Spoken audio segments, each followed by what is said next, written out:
All right, well, hello everybody, and welcome to our Missouri Prairie Foundation webinar, Small Mammals, Ecology in a Fragmented Landscape with Dr. Sean Maher. My name is Brooke Widmar. I'm the Director of Administrative Operations and Member Engagement for the Foundation, and I want to thank all of you for joining us this afternoon. During the webinar, if you have any questions for the presenter, please put them in the Q&A section on your screen, and at the end, I will come on and read those out to Dr. Maher. This webinar is being recorded and the link will be shared with all of you tomorrow, along with any resources mentioned in the presentation. Now to introduce our speaker, Dr. Sean Maher is an associate professor in the biology department at Missouri State University, go Bears, and he's interested in the community, ecology, and distribution of mammals and their parasites. He completed a bachelor's degree in biology at Villanova University, a master's degree in natural resources at the University of Michigan, and a PhD in Ecology and Evolutionary Biology at the University of Kansas. He completed postdocs at the University of Georgia and the University of California, Berkeley, before moving to Springfield in 2014. And recently, he's conducted research projects on our MPF prairies. So without further ado, take it away, Dr. Maher. Well, thank you. Thank you, Brooke, for the invitation, and thank you all for attending. What I'm going to talk about is some research that my labs conducted over the basically last year. And I want to tie it into some of the other observations that we see in prairie mammal communities. So I'm just going to plug two people here. One of them is Morgan Roddery. She just finished her master's, and a lot of the field work, essentially all the field work in terms of catching mammals, that was her, or she was the avenue for that. So she was out there all last summer, or most of last summer, collecting the mammal data. And I'm going to present some of her summary statistics, not all of her data analysis, but some of it. If you're really interested, you'll be able to read her thesis in a couple months whenever it gets published by the Missouri State. And then Emily Gilmore is an undergrad here at Missouri State. She just completed a research project with me this semester where we talked about fragmentation. And so we'll see a little bit of her, the data she was able to aggregate at the end. And I just want to credit them because they did a bunch of this work that I'm going to talk about. And I don't think it's fair for me to just kind of own it. So I'm just going to start by talking about prairies in general. And I think most people in the audience would be familiar with kind of these two images. This image over here on the left, okay, is the distribution of the historic distribution, potential distribution of tall grass prairie in the United States. So you can see this big swath.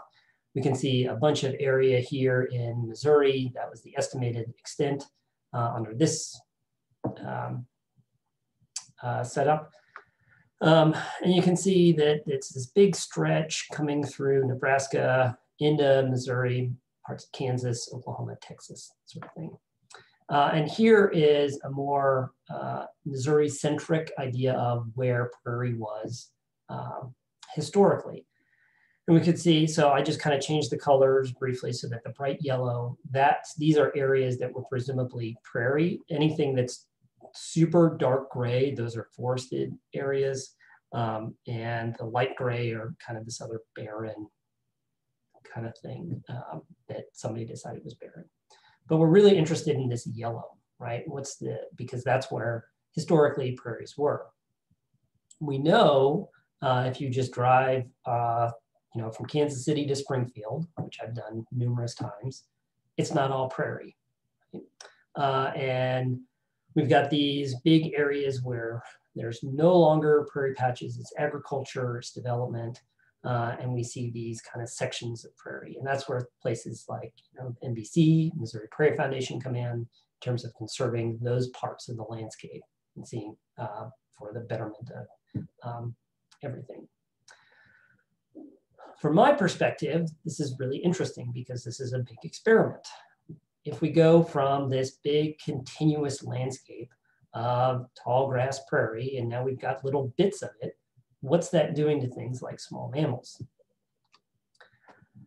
Kanza, this star right here, this is what's called a long-term ecological research station. So it's headquartered right near Kansas State. And they've been doing lots of research on tall grass prairie ecosystems in terms of plants, small mammals, different management techniques, which I might hit on at the end, how that influences biodiversity. What's special about Kanza is it is this long-term thing. So there's been a ton of data collected over the last 30 to 40 years, particularly by two individuals, Dawn and Glennis Kaufman, who were faculty members at Kansas State and recently retired. But they basically had field crews out all the time collecting tons and tons of data on small mammal communities. Here's just a quick look at one of their kind of papers that aggregates maybe about almost 20 years of their data set. And so these are some of the small mammals, and we're going to come back to these because these are going to be some of the things we're going to expect to see in Missouri as well. So I'm just going to introduce you to the pictures and then kind of link them to this bar plot over here on the left. So over here, hopefully you can see my mouse, is the North American deer mouse, or Peromyscus maniculatus. Peromyscus maniculatus is this broad species. Essentially, it occurs from East Coast to the West Coast, into Canada, practically in parts of Mexico. So it's everywhere. It is essentially the thing that most student mammalogists encounter and kind of go nuts about in terms of their population dynamics, because they can really fluctuate from year to year. I had a graduate student that was working on, actually, well, I'll tell that later. But their population dynamics can really fluctuate. You can catch them in a variety of habitat types. So we're talking about them in prairies. So that's a specific, that's one of the lineages, Peromyscus maniculatus bairdii, which is one that really likes grasslands. There's also ones down that really like forests. So when I was a PhD student at Kansas, I actually didn't do any surveys in Kansas. I did them in Colorado, and I caught deer mice at high elevation. They actually I've done surveys and found them from low elevation sites, track them, population dynamics from Nebraska all the way up to high elevation. So it's a wide ranging species. It's really common. It's something you encounter a lot of. There's this species here, which is Peromyscus leucopus, or the white-footed deer mouse, the white-footed mouse. The white-footed mouse is also one that is very common. It has a broad range from the East Coast to the West Coast. And so these two species are essentially what, again, drive mammalogy students crazy, because as you'll see in a little bit, differentiating between these two mice can be very difficult. But they have different habitat preferences in a lot of places. So again, the deer mouse, North American deer mouse, really around here really likes grasslands. The white-footed mouse really likes forests. So in many respects, in prairie ecosystems, we should not encounter them that often unless there's some sort of woody encroachment. And so in places like Kanza, they've seen a little bit of an increase in white-footed mouse as you get more trees on the landscape. But you can find them in different habitat types, and I'll show you that in a little bit within that kind of mixed plan of what a prairie is. So these two, Peromyscus, very general things that you might encounter. We have this species here, the Western harvest mouse. So this is a species that tends to be really small, but it's got a relatively regular sized tail, but it's much smaller. And we encounter that every so often, okay? I'm gonna start looking at over here. So this one, this PM, that stands for Peromyscus maniculatus. So that's the deer mouse. So that's one that's super common on Kanza, or was super common for about 20, almost 30 years, from 1981 to 1998. Rhythrodinomys megalotus, okay, that's right here, okay. Yeah, this one, whoops, okay. So that is the one that they encountered pretty frequently in Kanza. So we kind of expect to see them. There's a couple other species of Rhythrodinomys that we encounter here in Missouri, including in more forested glade-like ecosystems, which is it's a much larger member of this family or this genus. But megalotus is pretty small.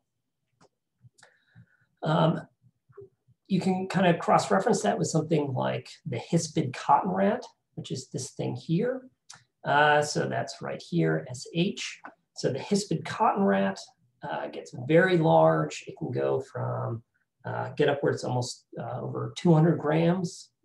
These megalotus are about 20 grams, so as adults, so 10 times the size. So we're getting a lot of size variation within this community.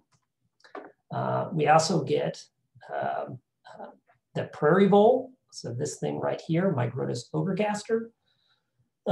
The prairie vole has a pretty broad extent. It's tied strictly to grasslands, much like deer mice, or this lineage of deer mice that we're encountering in prairies.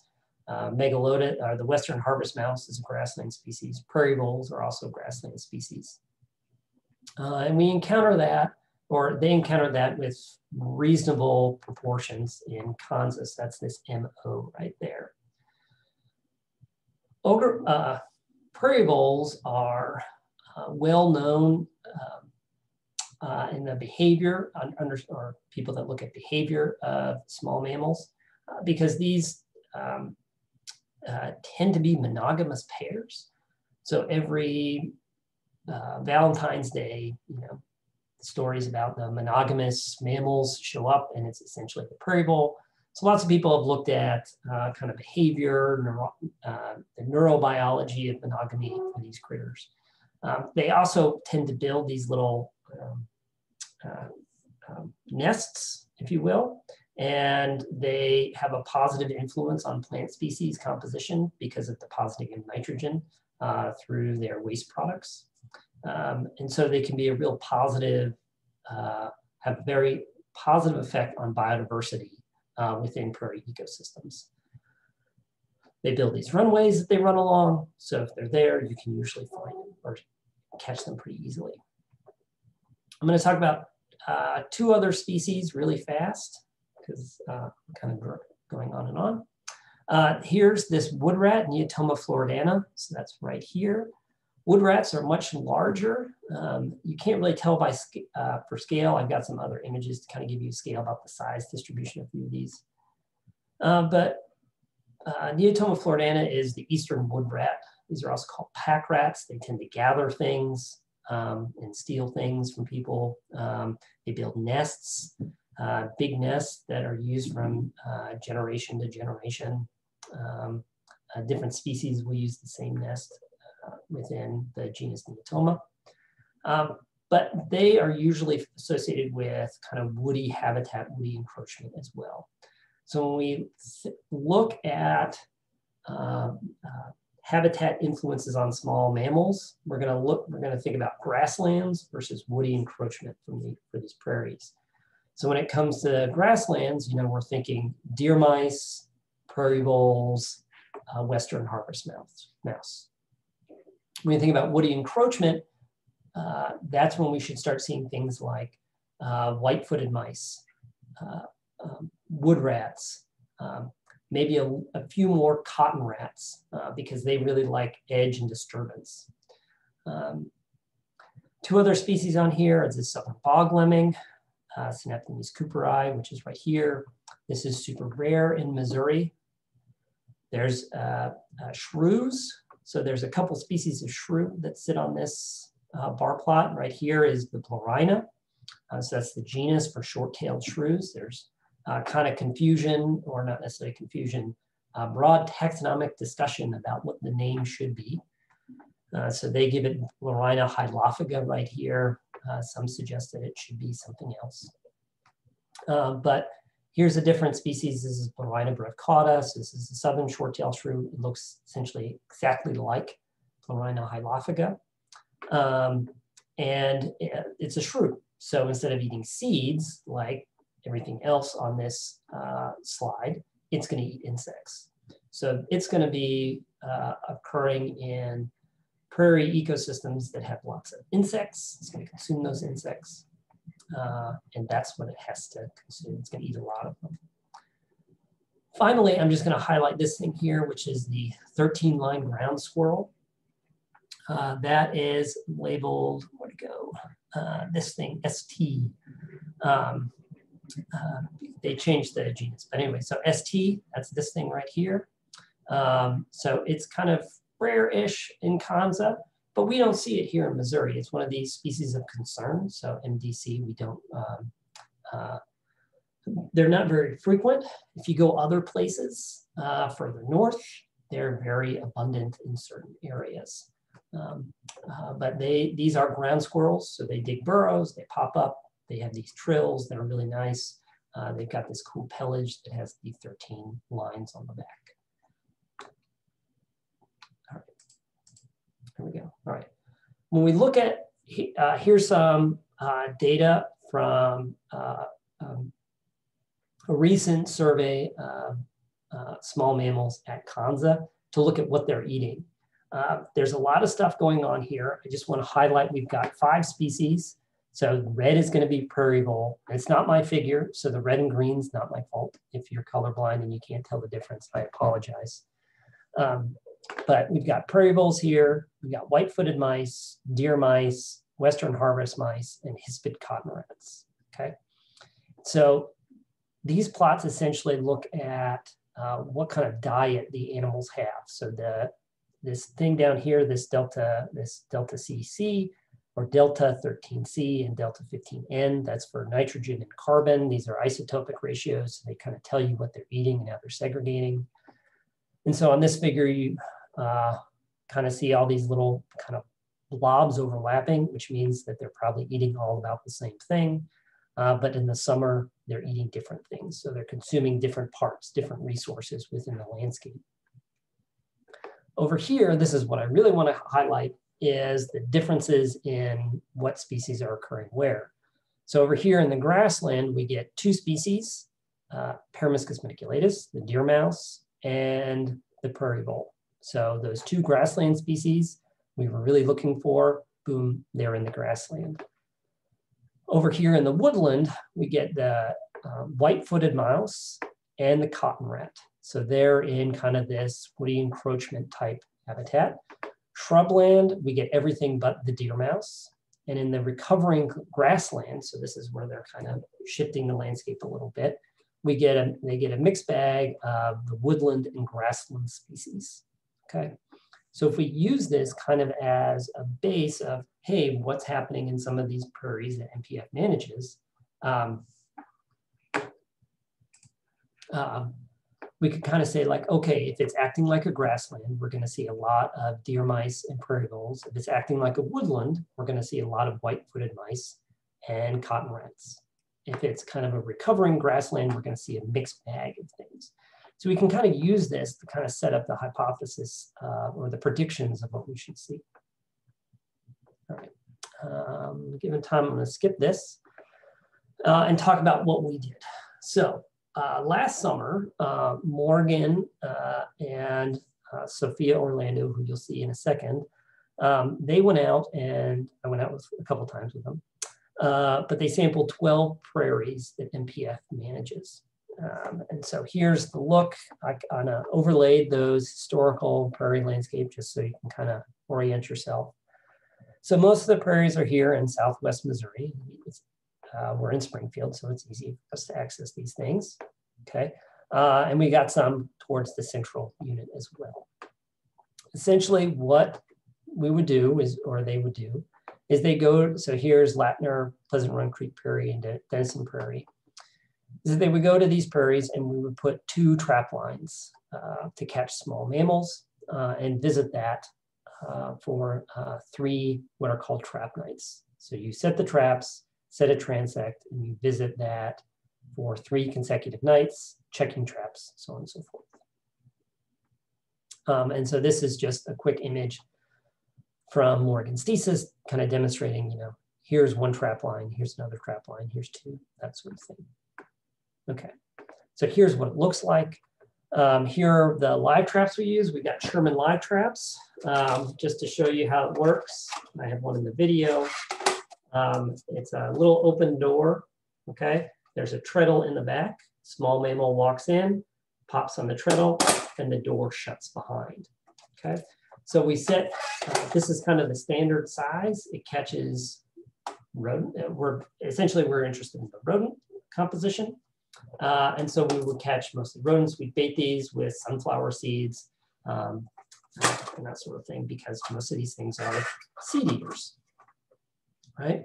So we'd set about 200 of these in a given prairie for 3 consecutive nights. This is me just getting them set out. This is Sophia, this is Morgan. So Sophia was the undergrad assistant on this project. She's gonna kind of continue some of this field work now. But if we got an animal in a trap, you'd get it into a bag, you'd shake it out, and then you could scruff it. When you scruff it, we take a bunch of different measurements. So here's just some pictures of kind of the field measurements we do for some of these small mammals. The reason we do some of these measurements is because this is how we can identify some of the species. Okay. Here's just kind of an ear length measurement. Here's a look at the tail, okay, especially looking at the coloration of the tail, because that can be a diagnostic feature between the two species, or between especially Peromyscus, Leucopus, white-footed mouse, and the North American deer mouse. Hind foot length. So getting that hind foot length is a kind of a standard mammal character. When it gets to things like vole species, so things like prairie voles, meadow voles, pine voles, those are the 3 species of voles in Missouri. You basically use the ratio of hind foot to tail length in terms of diagnostic purposes. And then last but not least, we get a weight, a mass, okay, where we just keep it in the bag, measure the weight of the bag with and without the animal. And those traits help us identify what's what, as well as keep track of what's happening in the population. Body mass in particular can be important because certain species like cotton rats reproduce once they hit a certain body mass, not necessarily a certain age. So if things are really good, they get big really fast, it can breed within just a few months. So you can get these big eruptions of cotton rats in short time frames. Likewise, you can get these big pulses of populations for deer mouse and white-footed mice, depending on environmental conditions. If things are good, they're pretty abundant in the following year. So we take these measurements, and that's how we identify them. Here's just a further look to give you some scale. So this here, that's the deer mouse.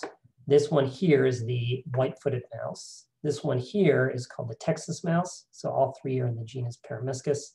This one occurs on glades. So we wouldn't encounter it, but we'd encounter these 2. These are just snippets from my mammalogy class in the fall.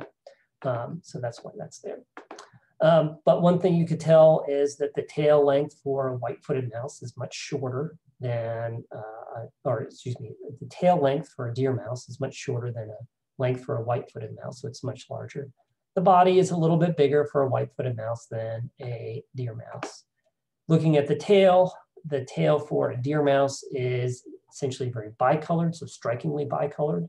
And so we use that tail length, body size, as well as examining the tail in terms of identifying the species. This bicolored tail is really striking in terms of identification, because you have to be careful because sometimes tails get bitten off, that sort of thing. Here's an example of those cotton rats. I told you they have very different body sizes. So these are all cotton rats. This is a much younger young one, but this would be a reproductive sized cotton rat. And then this would also be a reproductively active cotton rat. So you get very different sizes of these things in short time frames. Here's a picture of the prairie vole where you can see that short tail. And then here's a wood rat. Okay, so these are the other species we'd expect with woody encroachment. They're much, much, much, much bigger. So there's your scale. So about 1 inch is there. So they're much, much, much larger than deer mouse and white-footed mouse. Cotton rats are also much, much larger than prairie voles. I've been on MPF Prairie days where we do the bio blitzes, and we catch an animal and we look inside and it's like, okay, I'm not sure if it's a small cotton rat or a regular sized prairie vole. Got to pull it out and then look at the tail. It's pretty obvious after that fact. Okay, so what did Morgan find? So one of the things she found is that the most frequent thing to encounter was the North American deer mouse, which is a grassland species. So we expected to encounter that, right? Prairie voles were also pretty common, catching 1 to 2 individuals.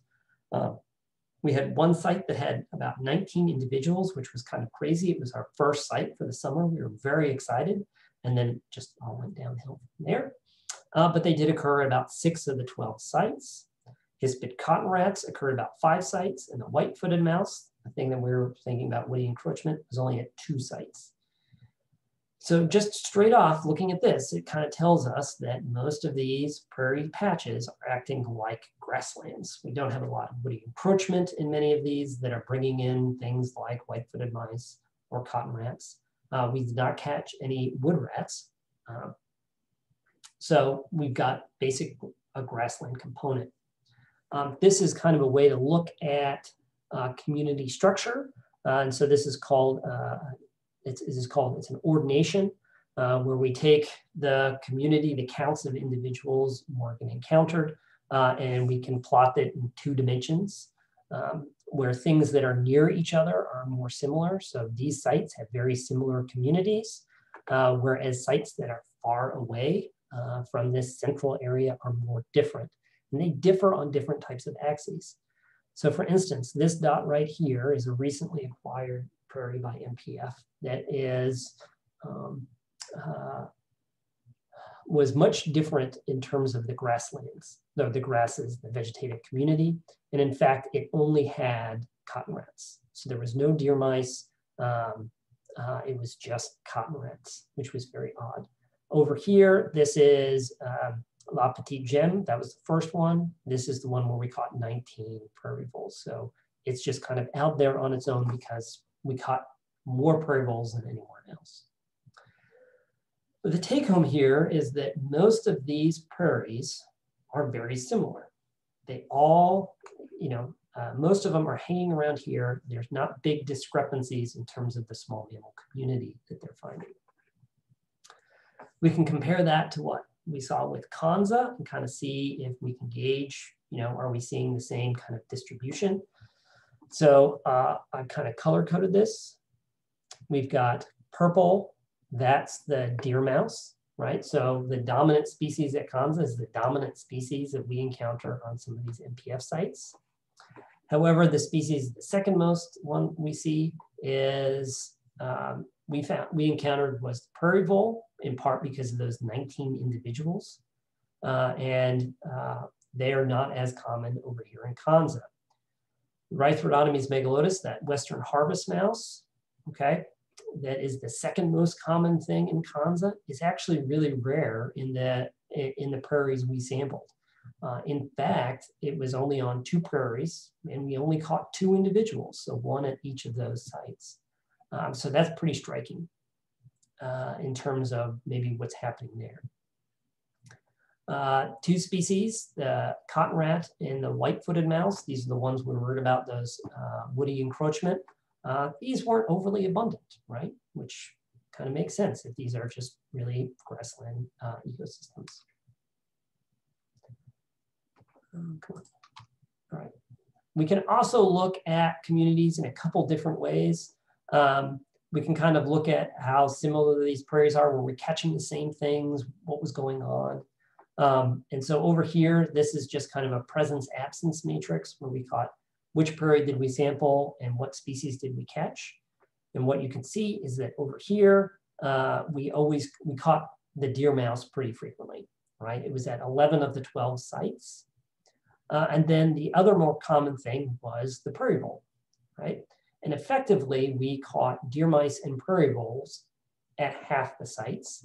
And then if we caught a third thing, it was something else. It was usually, it could be a cotton rat or a white-footed mouse. It wasn't kind of this a mixed bag of deer mice and cotton rats, deer mice and white-footed mice, which is pretty interesting. This goes back to something that I skipped over about nestedness within the population. Do we see some sort of nestedness?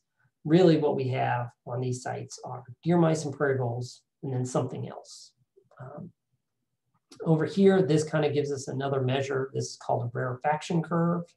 And it kind of gives us an idea about how if we sample individuals, do we get differences in species richness? And we kind of see these curves that all kind of accelerate at the same level, suggesting that regardless of where we were sampling, we were probably getting the same set of community, the same set of species. This kind of comes back to that point of how are these prairies different than, say, Kanza. Really what it is we've got subsets. We've got this different sets of subsets of small mammal communities across these patches. One thing we wanted to use was fragmentation. Can we use the fragmentation around these patches to assess why we're getting certain subcommunities? So this is the stuff that Emmeline Gilmore was working on. And so we were able to measure, we took a patch and buffered around the patch and said, okay, around the patch, what kind of land use, land cover types do we have? And then we could measure it, things like percentage, just to give a percentage of, say, agriculture, percent of grassland, percent of development, just the total amount of it, how much edge there is, so how much perimeter around each of these patches, sum total. So if there's lots of edge, that might be a positive thing for things like Hispid Cotton Rats. If there's very little edge, that might be a positive thing for deer mice, especially if it's on a grassland patch. Core area, that kind of gives you an idea about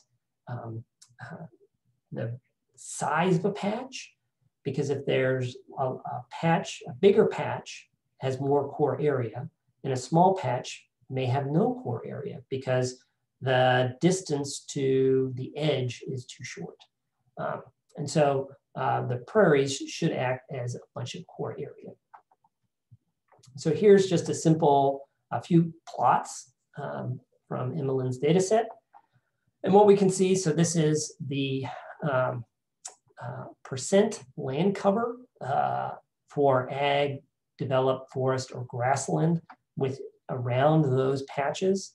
And what we can see is that within many of these areas, it's for the most part, mostly grassland, with the exception of, say, this site, okay? But most of these are proportionally grasslands, which might indicate why we're getting lots and lots of deer mice, okay? We're not seeing a lot of those white-footed mice because we don't see a lot of forest. Notice that this bluish color is the forest. And so that's not a big dominant part of these landscapes. So that can kind of explain why we see what we see. These numbers here represent the species richness across that, because we plotted that against richness. Okay, so here's the, I don't have this is the percent area in the land, or core area in the landscape. So that's this thing here versus total area, that's that one. And then edge. One of the things we found is that it didn't matter how much area in terms of percent core area, or total edge, they failed to predict richness in many of these sites. In terms of doing a statistical model. Looking over here, the core area, one thing where we caught 6 species, that's the one that had the most grassland core area. That's because it was actually 3 prairies. That first image I showed where we had the 3 prairies right next to each other, we kind of concatenated those instead of treating them as individual prairies for this site, this study, part of the study, we had to treat them as one. So we got 6 species, suggesting that if you've got lots more area, you're more likely to get more species, right? And that's one of the, like a foundational thing in biogeography is bigger area, more species. And so having patches or prairies that are really kind of close to each other that might act kind of in concert is a good thing. All right.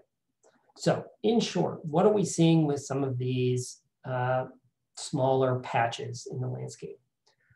We're seeing subsets of the overall community in these big patches. So Kanza, I've also got some data showing here, very busy, but from northeastern Kansas at NISA, which is the University of Kansas Nelson Environmental Studies area, where Norm Slade and his students essentially did surveys on this single grid for about 30 years. So they have a 30-year data set.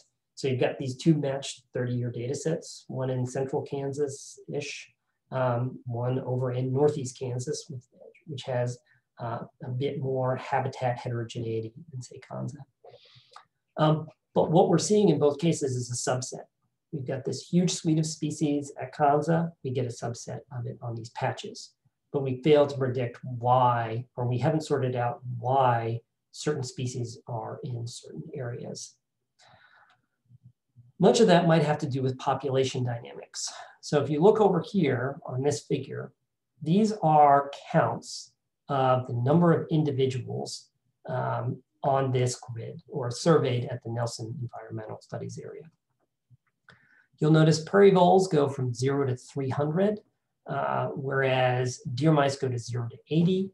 Cotton rats also go from 0 to 300. White-footed mice go 0 to 50.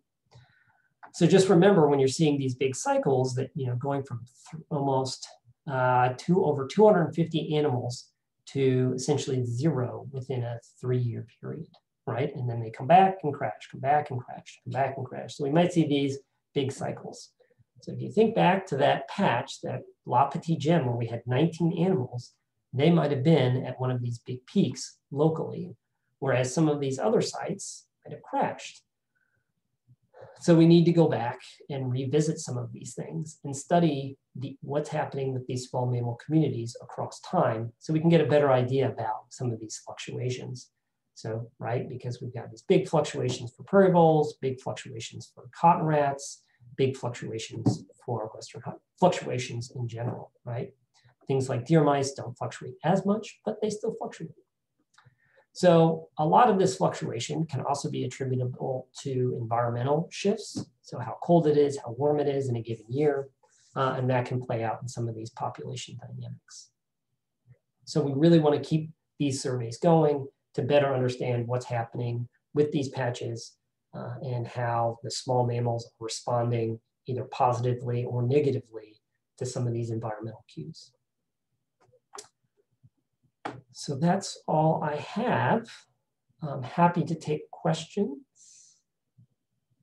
Oh, and I have to thank two things. I should have put this on there. I have to thank Missouri Prairie Foundation for funding. They provided some funding for last summer. And Dickerson Park Zoo. They regularly fund the field stuff that we do. And without them, we wouldn't be able to execute some of these surveys. Morgan also received funding through the MSU Grad College in the MSU Department of Biology. So that's how we got some of this stuff done. So that's it, yeah. That was a great presentation. Thank you so much. Yes, if anybody on here has any questions, please put them in the Q&A section. Here's one that came in.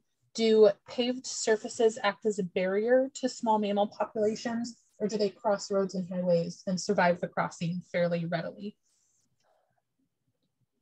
So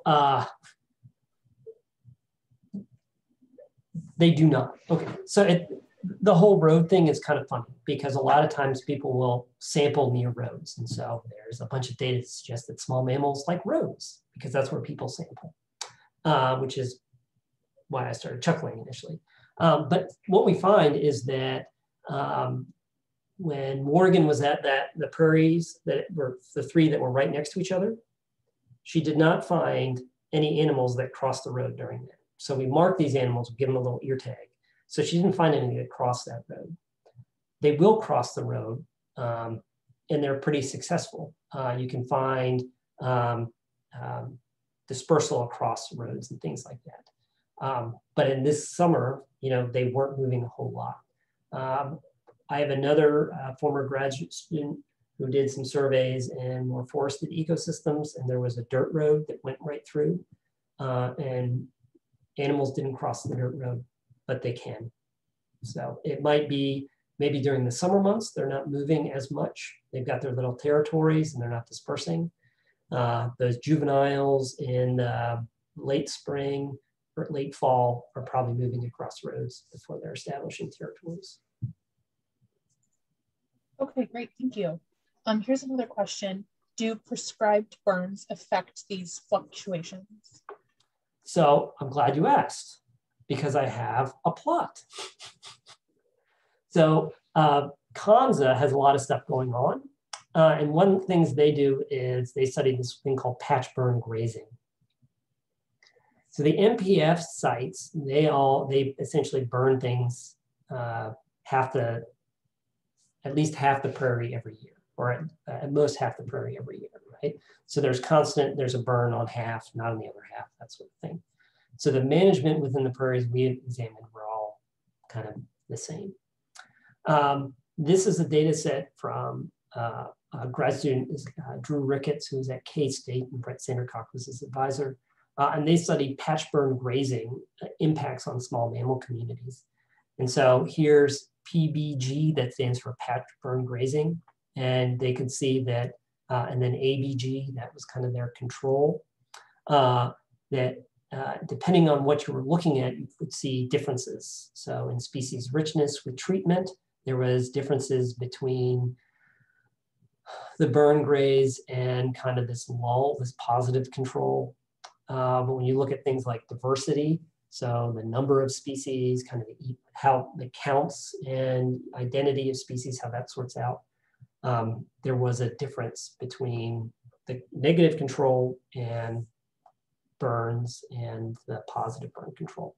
So it's kind of mixed bag. Over here, these are the different species. So that's Sci-Hi, that's Sigmodon hispidus, Peromyscus leucopus right here, and how they actually respond to some of these differences in environment. And so things like white-footed mice, cotton rats, wood rats, things that really like woody areas are negatively, they're going to be in places where there was this reduced burn and grazing, right? Because that's where we're going to see woody encroachment. Whereas over here, you're going to get those grassland species that we also encounter down in these prairie patches, the MPF patches. Great, thank you for that. Someone's asking, were the same number of traps set at each prairie, or do you have more traps and lines set at the 3 prairies next to each other? So the 3 prairies next to each other, I'm just going to zoom back to that. So each prairie, as designated by MPF, got 2 trap lines, at least 2 trap lines. A couple of them got 3 because we had a little extra time. But there was the same number, there was about 200 traps at each of them on a given night. In some cases, it was a little bit more. So Latner Prairie, this had 200 or 100 and 100 because there was 2 at each site. And what we did, I didn't mention this in the talk, but when we tried to predict why certain species were there, we use these things called occupancy models, which allow us to address the ability to detect organisms given our effort. And what we found is that for the most part, regardless of how many traps we set, it didn't really make much of a difference, with the exception of the Western harvest mouse, which we only caught at the tail end. It was always on the last day where we caught them. So we needed more effort to catch those. So to answer your question, it was about the same on 10 of 12 prairies. It was always 200 traps. And then 2 others had an extra 50 on 2 nights. But we tried to account for that statistically, and it didn't really make much of a difference for the more common species. Great, thank you. There's a few questions here about predation, what the impact of predation is, or if there's any known correlation between small mammal species population and predator population like fox, skunks, possum, owls, larger animals. So the main predators for these things are going to be things like like in some of these environments, it's going to be house cats, coyotes, foxes, and owls, right? Skunks will get them too, but I don't think they're going to be the dominant kind of predator. But mostly I would say owls, house cats, and coyotes would be the big things. In terms of density of those things on these prairies, I wouldn't say that the prairies that have tons of small mammals, you're automatically going to see a lot of predators. You might see those predators show up kind of late to the game in some cases, but the predator population dynamics aren't going to be driven strongly, probably aren't going to be very driven strongly by what's happening in those small patches, is what I would guess. Now, there are some other things where you've got, foxes, or excuse me, Canadian lynx really following population cycles of snowshoe hares, and snowshoe hares do this, and the lynx does this too. But I don't think we have data to show that that's what's happening on some of these patches. Great, thank you. Here someone's asking about small mammals, what they do during a burn, whether they're fleeing, hiding, or what, and then also how soon after a burn would you do a sample or a survey like this? So in a burn, they're going to run, right? They run. Okay. One of the things that the Kaufmans at Kanza, because there was all this, they basically been doing these experiments for 30 years, or have been doing it for almost 40 years actually, is that they assessed colonization after a burn. And one thing they found is that animals would leave, right? They're not going to stick around or go into their burrow. Sometimes some smaller animals or bigger small animals that live in different habitats will kind of sit it out if there's a burn happening.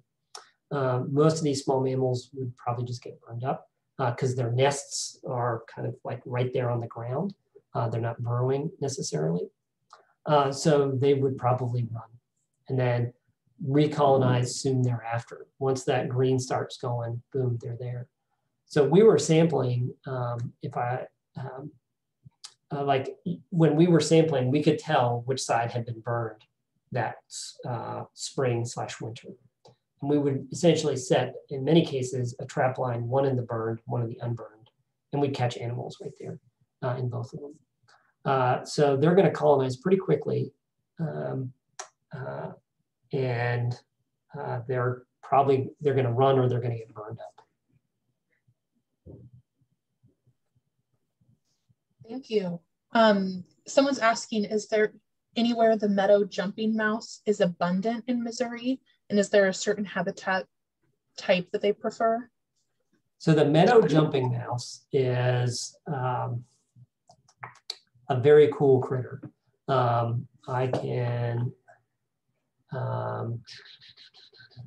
don't think I have a good picture of it, but it's very cool. So it's like, for those that don't know, it's basically the same body length. If I go back to the body length image, so it's about the same body length, maybe a little bit smaller than a deer mouse, but the tail would go from here all the way out to there. If not on this image, it'd be somewhere out there.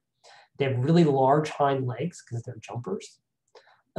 So they're just kind of cool, but they're rare. They're rare throughout their range. But you would find them kind of in wetter areas within grasslands. And we trapped in some of those, but we didn't pick any up. But those are usually pretty hard to catch. One thing you worry about is if you're using a Sherman trap this size, is that you can actually catch the tail in the Sherman because the tail's long enough that it'll stick outside the Sherman. It is a species I've never caught but want to catch because it'd be cool. Great. Well, they were also asking if you're sampling for larger mammals, can they be caught in Sherman traps, or do you have larger versions of the Sherman traps? So I have one size larger. So I don't have a good thing for scale, maybe. I'm trying to look. Anyway, okay.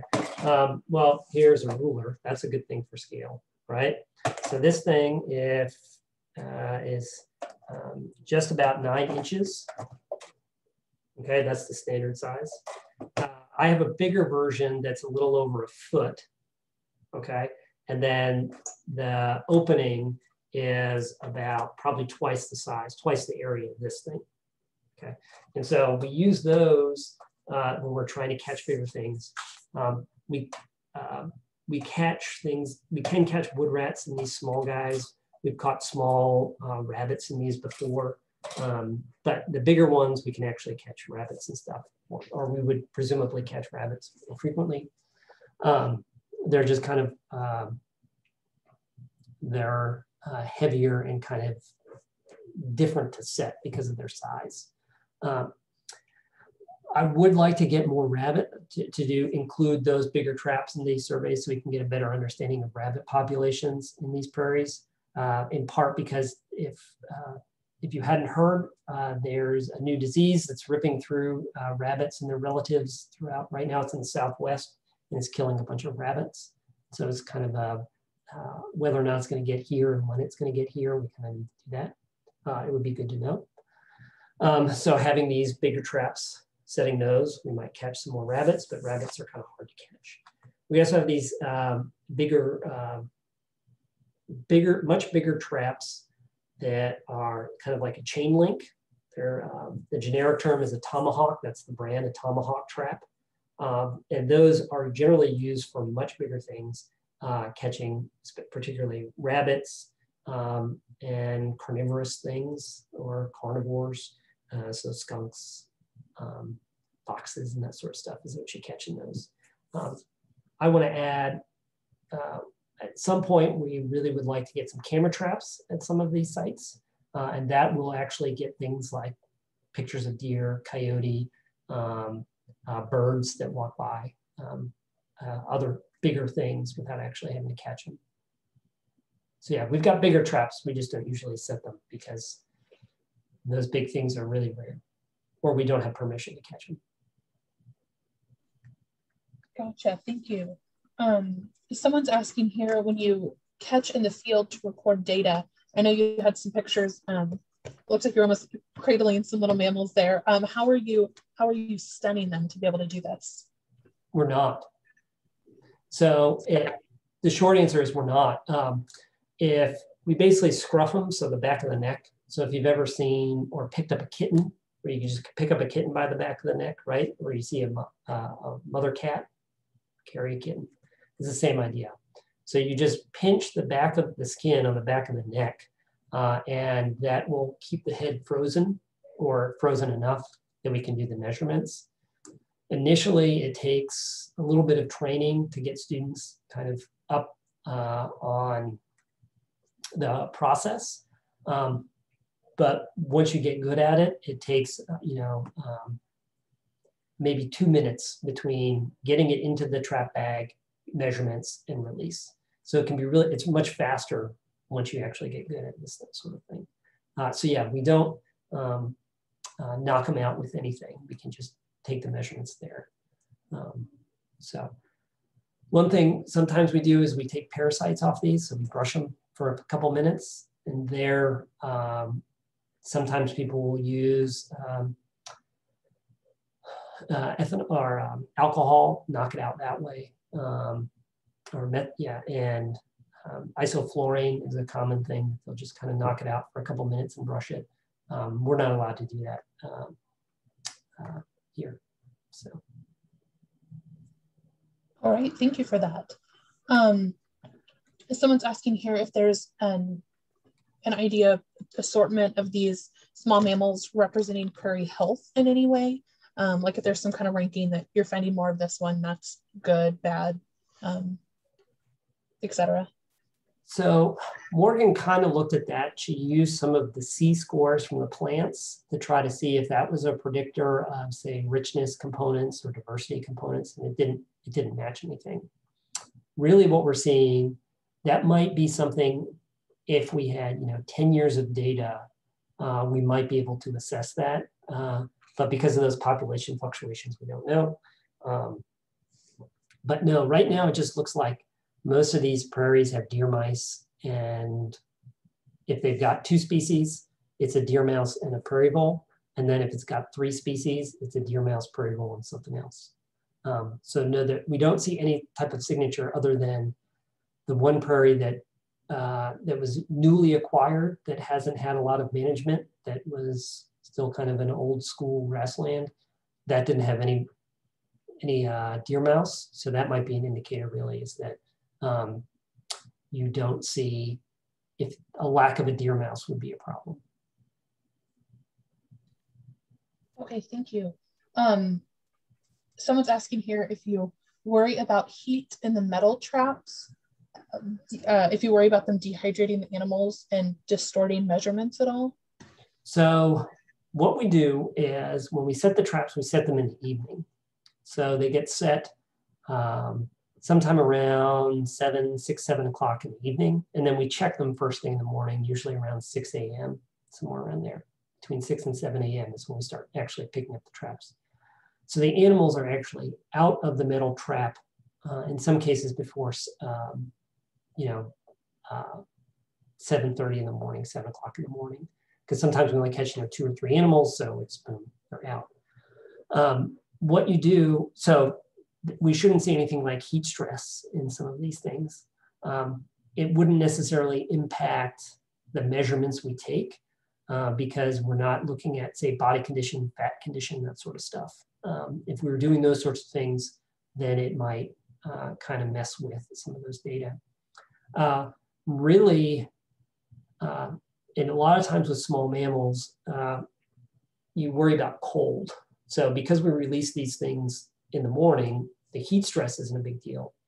But in winter times or late falls, early spring, when we set these, if we were trapping, we put little polyester fill or cotton fill, usually polyester because that's a little bit better, or if it's going to rain, polyester fill. And that way the animal can build a little nest in the trap and stay warm. If it's too cold, what the animal does, it goes in this thing called torpor for the most part, where it just kind of goes like, kind of shuts down. So if you think about hibernation, hibernation is an extensive torpor period where the physiology of the organism kind of shifts and it stops doing a lot of things. And so in those cases, when it's cold, we do this on the mammalogy field trips. We have an animal, fulvous harvest mouse tends to do this. Students get to put it in their pocket and keep it warm. So we don't really have to worry about the heat because we let them go. If we were going to capture things like 13-line ground squirrels, which are more active during the day, if that was a target species. So we don't really have those in these prairies. They're kind of absent in Missouri. But if we were trying to catch them, then what we would do is we stay at and check the trap line 2 or 3 times during the day and release them so that they're not in that metal trap for very long. Thank you. Someone's asking here if you've compared populations on restored versus remnant prairies, or do you have enough data for that kind of comparison? We don't have that. I mean, that would be kind of really cool to have, but I don't think we have enough data to kind of start to address that. Yeah. Okay, thank you. And then someone here is asking, did these small mammals compete in any way? What kind of competition do you see between them on prairies? So if you go back, so that's a good question. So you get things, so competition is really hard to address or assess, right? So if we go over and look at something like this, so the data set from Kanza, or the recent data set where they looked at what they were eating. And what you might see if they were competing is that there would be very little overlap in terms of diet. So if we look at these circles here, right? So the solid ones are summer, the dashed ones are spring. We can see that the prairie vole and the deer mouse are eating just about the same stuff because it's totally overlapped. Whereas in the spring, they might be eating a few other different sources, right? So the deer mouse might be a little bit more flexible in its diet, whereas the prairie vole might not be in this case, right? Over here in woodlands, right, you can see that the white-footed mouse and the cotton rat are actually eating different things. And so this is a case where they're probably not competing for resources, or they're selecting different resources on the landscape. But during the spring, there's a bit more overlap. So that means there might be some sort of competition. So the short end is that deer mice and prairie voles might be competing a little, but you find them everywhere, right? So it's not enough to kind of kick somebody else out of those prairies in this case, right? If there's a big reduction in seeds, which is what these things are eating, then it might be a different story. Great, well, thank you for that. It looks like that's all the questions we have. There's lots of comments where they're saying it was a great presentation, very insightful, very informative. So thank you, Dr. Maher, for joining us today and giving this presentation. It was very interesting. I learned a ton, and I'm sure all the participants here did too. So just a reminder for everyone, we will be sending an email tomorrow with a recording for this presentation and some resources about this topic. And I'll send some info. He had mentioned that in the past we've done some BioBlitz on the prairies he's been able to help with, and we did some mammal surveys. Those were, the BioBlitz event was canceled last year, and this year we're not doing it quite in the way we've done it in the past, but for kind of a BioBlitz replacement on National Prairie Day on June 5th. That's a Saturday. We're going to have a series of different small field trips to some of our prairies and invitations for people to visit any prairie near them to see what's on the prairie, upload some things into iNaturalist. It'll be kind of a fun way to compare what we're seeing at all our different prairies around the state on the same day. So I'll send information about that tomorrow too, but I encourage you all of you to join us in a prairie that day and see what we can find, and then hopefully next year we can have a more normal BioBlitz, and Dr. Maher can join us, and we can do some mammal surveys while we're out there. So thank you again for giving this presentation today. It was very informative, so thank you for spending the time to do this. No problem. Thank you for the invitation. Thank you everyone for listening. Yeah. Well, great. Well, you have a good evening. You too. All right. Bye. Bye.